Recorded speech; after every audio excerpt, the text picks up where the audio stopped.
നിങ്ങളുടെ favourite shows ഇനി ഒരിക്കലും മിസ്സാവില്ല. ഇപ്പോൾ C5 കാണും നിങ്ങളുടെ ഫേവറേറ്റ് ഷോസ് തികച്ചും സൗജന്യമായി. നമസ്കാരം അമ്മേ.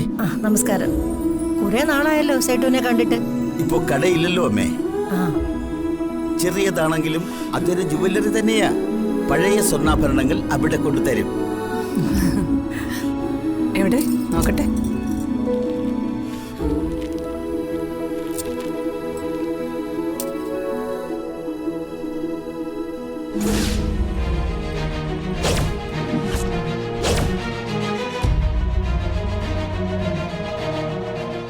ഈശ്വരാ, ഇത് ഞാൻ മീനാക്ഷിക്ക് കൊടുത്ത വളകളാണല്ലോ. ഇത് കൊള്ളാം. സാവിത്രി, നീ തന്നെ. തമ്മി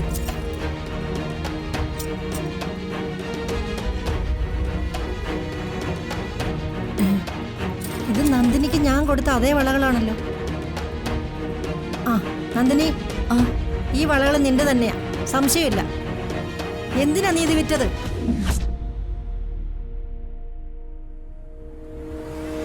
ഈ വളകൾ എനിക്ക് വിറ്റത് ഈ മേഡമല്ലേ? ഞാനിത് വാങ്ങിയത് വേറൊരു പെൺകുട്ടിയിൽ നിന്നാ.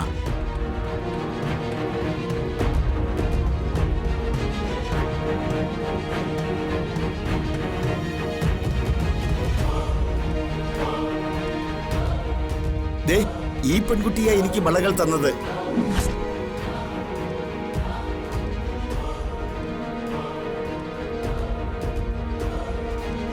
ദൈവമേ, എന്തൊക്കെ രഹസ്യ കച്ചവടം ഇവിടെ നടക്കുന്നത്. അവസാനം ഈ ചെമ്പകമംഗലം അടിപടല എല്ലാം കൂടെ വിഴുങ്ങോ?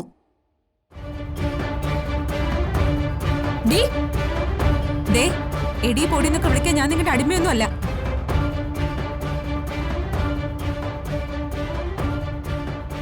എനിക്കൊരു പേരുണ്ട്, മീനാക്ഷി.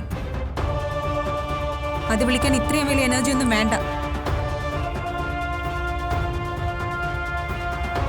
എടി ഭയങ്കരി, നീ ആള് കൊള്ളാലോ.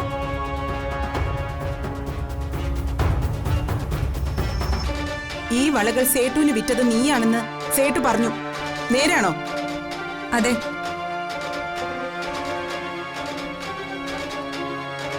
എങ്കിൽ സത്യം പറ, നിനക്ക് ഈ വളകൾ എവിടുന്ന് കിട്ടി? നീ ഞങ്ങളുടെ വീട്ടിനകത്ത് കയറി മോഷ്ടിച്ചോ? ഞാൻ ആരുടെ ഒന്നും മോഷ്ടിക്കാറില്ല. എനിക്ക് വളകൾ, ഇവൾക്ക് ഈ വളകൾ കൊടുത്തത് ഞാനാണ്.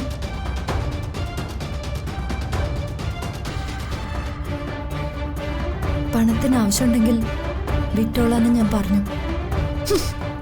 അപ്പോ ഇവളും തമ്മിൽ എന്തോ അഡ്ജസ്റ്റ്മെന്റ് ഉണ്ടമ്മേ. ഇങ്ങനെ പോയാൽ ഇവക്ക് കാശിന് ആവശ്യമുണ്ടെങ്കിൽ നീ നിന്റെ കയ്യിലുള്ളതെല്ലാം വിൽക്കുമല്ലോ.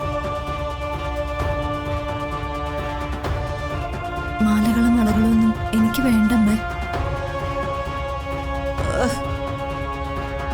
പാഴായ ഈ ജന്മത്തിന് ഇനി ആഭരണങ്ങൾ എന്തിനാ? ഇതിത്തിരി കൂടി പോകുന്നുണ്ട് നന്ദിനി. സഹിക്കാൻ വയ്യാഞ്ഞിട്ട് പറഞ്ഞു പോകുന്നതാ. വന്ന് എവിടുന്നോ വന്നൊരു പെണ്ണിന് വേണ്ടി നീ എന്തും ചെയ്യുമെന്നൊരവസ്ഥ ഇവിടെ വന്നിരിക്കുന്നു.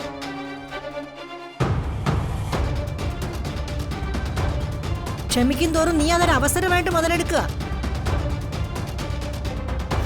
എന്നെ വരെ നീ പറഞ്ഞു പറ്റിക്കാൻ തുടങ്ങിയിരിക്കുന്നു.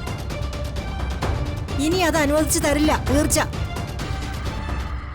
ഡൗൺലോഡ് ചെയ്യൂ C5 ആപ്പ്. കാണൂ എല്ലാ എപ്പിസോഡുകളും സൗജന്യമായി.